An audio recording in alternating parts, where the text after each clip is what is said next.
This video is a new and improved, rewritten, re-recorded, and re-edited 2.0 of a previous One Piece 101. The old video is still up if you'd like to watch it, but it was in serious need of an update, so enjoy.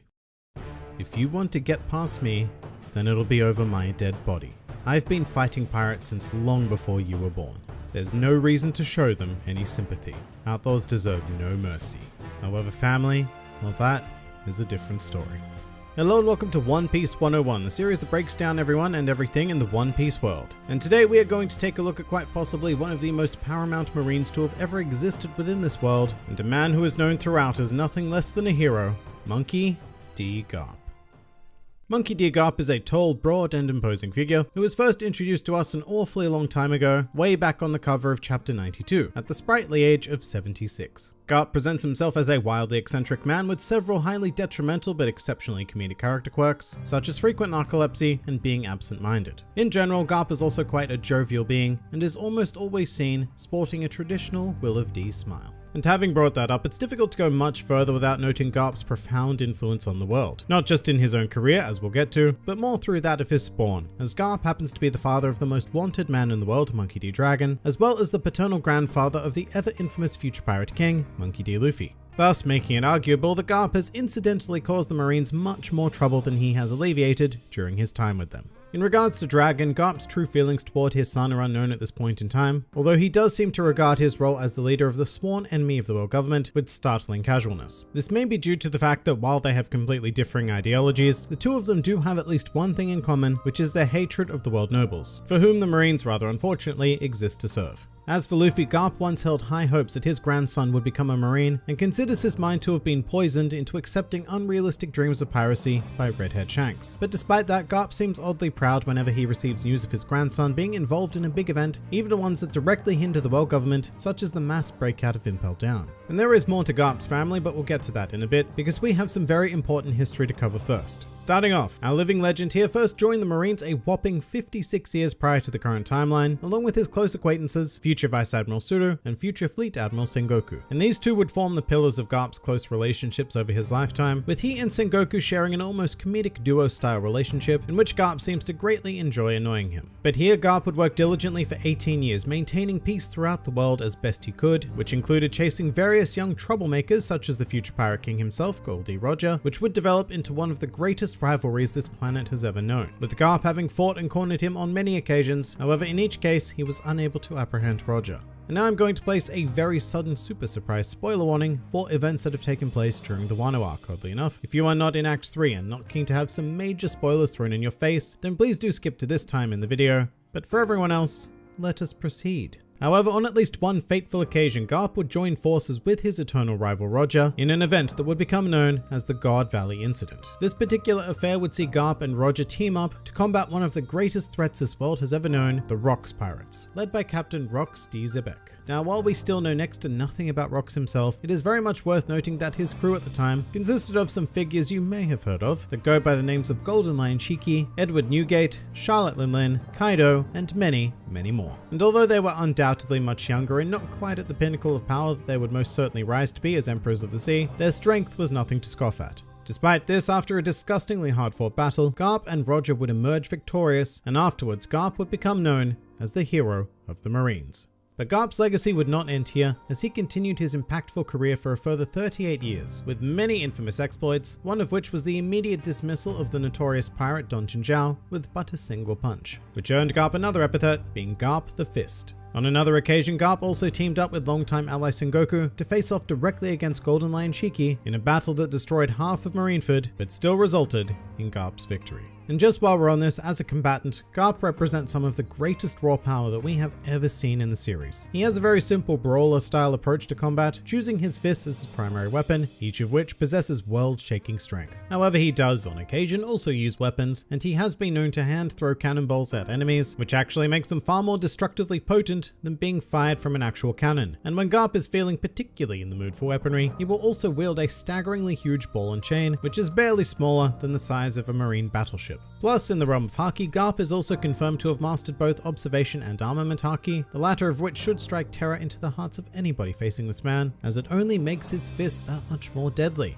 And so, as a result of his supreme abilities and exploits, Garp has been offered the position of Marine Admiral on numerous occasions. However, he has turned down each and every one of them, preferring to remain a Vice Admiral so as not to be under the direct control of the world nobles. But despite his wealth of accomplishments, there was always one mountain that Garp was never quite able to conquer, being the Pirate King. Nor would he ever receive more chances to do so, as one day out of nowhere, Roger turned himself into the Marines. Now at this point, Garp and Roger had developed quite a strong bond from their various skirmishes, with Garp harboring incredible respect for Roger, and Roger even considering Garp as much of a friend as his own crewmates. And with this in mind, Roger made one last request of Garp, which was to protect his unborn son, a man who would grow up to become known as Fire Fist Ace. And Garp acquiesced to Roger's appeal, believing that no child should be branded a criminal due to the actions of their parents. And so, after his longtime rival was executed, Garp adopted Ace and took him to Dawn Island to be raised by a group of mountain bandits led by Curly Dadan. And this brings up the sketchy topic of Garp's parenting techniques, which can be described as questionable at best and blatant child abuse at worst. The first example of which is choosing to have his children raised by mountain bandits. And with this in mind, is it really a surprise that both Ace and Luffy turned out to be notorious criminals? But when Garp was present, his parenting was actually much worse. A sort of extreme tough love approach in which he would do things like throw Luffy into a valley and force him to survive so that he could grow up to become a strong marine.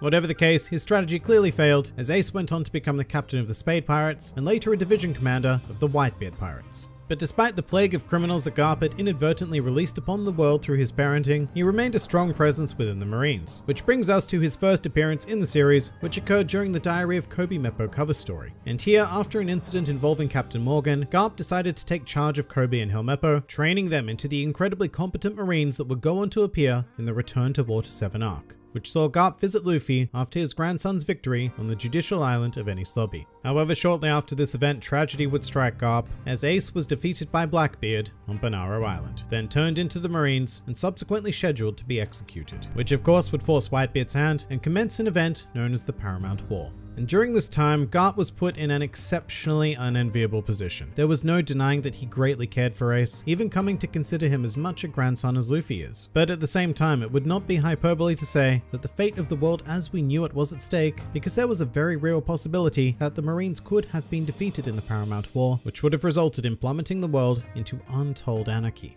And so, torn between family and global stability, Garp remained primarily inactive during the war, and when he did act, it was with great trepidation, such as when he confronted his grandson, but ultimately let Luffy punch him and make his way to Ace. And from here, a series of events played out that saw the death of Ace at the hands of then Marine Admiral Akainu. An action that threw Garp into a rage, and he even had his sights set on killing Akainu, prompting his longtime comrade Sengoku to restrain him.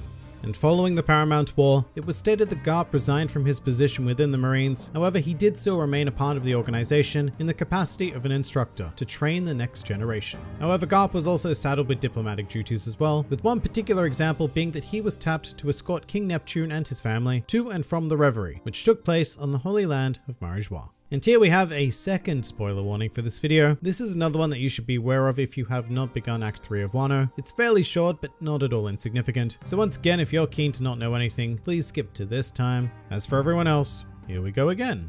After successfully returning King Neptune and his family to Fishman Island, Garp had the unfortunate role of informing them of an incident that occurred during the Reverie, involving the Alabaster Kingdom. He is then seen leaving Fishman Island and being informed of the startling news that two of his former foes, Big Mom and Kaido, had formed an alliance that threatens the very stability of the world. Some more fun facts about Garp. While not confirmed either way at the time of this recording, it is entirely possible that in addition to armament and observation Haki, Garp may also be capable of wielding Conqueror's Haki. This is due to the fact that he said Luffy had inherited the ability to invoke it, although whether it was inherited directly from Garp or even by blood ties in general is very vague and well and truly up for debate. Garp's first appearance in the manga medium actually predates One Piece, as he was a figure introduced in Oda's prototype for the series, Romance Dawn version 2. In this incarnation of the story, Garp is the one who gives Luffy his straw hat, although according to Oda, his plan was always for this to be done by Shanks, and it was not featured in Romance Dawn, so as to give the moment more impact in the eventual One Piece. Despite his impact on the series, Garp has been generally unpopular with the Japanese fanbase, having ranked a pitiful 74th place in the 5th character popularity poll, and even more shockingly, not ranking at all in the 6th poll. With that said, Garp's prominence is such that he has appeared in no less than 3 One Piece films, being Strong World, Film Z, and One Piece Stampede. And finally, a truly useless fact. In an anime-only addition to the series, Garp once stated that he has eaten 842 donuts without sleeping or taking any form of break, whilst he was trying to attain the world record for donut eating. The word trying implying that he failed. And I think we all now know who would be the next most likely contender for that world record. Forbidden, immoral donuts. But that pretty much does it for Garp. If you enjoyed this video and the content this channel produces in general, then please do consider donating to the Grand Line Review Patreon, because the support of all of you amazing people is what continues to make this channel possible. And if you'd like to see more videos like this but applied to other anime and manga series, then please do check out my second channel, New World Review, for all of your wider needs. And if you'd like to join the fun at any time, then please do head over to my Discord server, where a wide array of shenaniganry takes place on a daily basis. And finally, please do comment with who, what, or where you'd like to see featured in the next One Piece 101.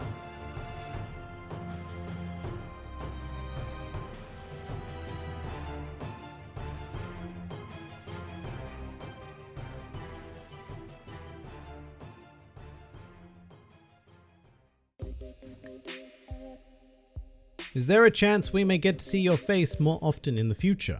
Look, there's always a chance, but to be honest, it's a bit of a hassle. When I first started the channel, I actually used to do facecam chapter reviews and such, but adding that sort of video just makes these so much more time consuming to make. Like, you need to set up the shot, make sure that the lighting is somewhat decent, sync the recording with the mic, also make sure that you yourself look somewhat presentable, and export and upload a video that would probably be at least 5 times the size of what I make currently. And I just don't see it as worth it, but you know, you'll probably see more of my face at random intervals for whatever reason.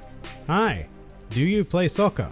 Not anymore. I did play soccer for about 10 years back when it was officially called soccer in Australia. It's football now, but I primarily played defense and I do very much miss the sport. You only pick epic questions, and am not that epic to be featured on you Q&A video. Oh, okay. Well, that's a shame.